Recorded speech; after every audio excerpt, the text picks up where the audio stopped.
আসসালামু আলাইকুম। আপনারা দেখবেন কিভাবে উইন্ডোজ সেটআপ দিতে হয়।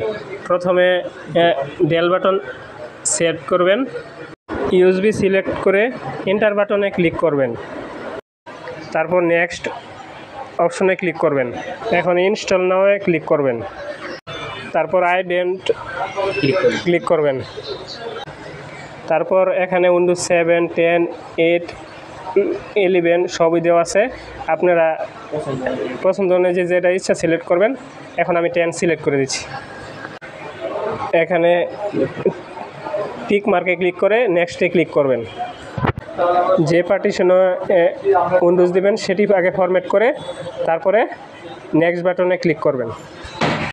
এখন আমাদের উইন্ডোজটি অটোমেটিক কমপ্লিট হয়ে যাবে, কিছুক্ষণ অপেক্ষা করতে হবে।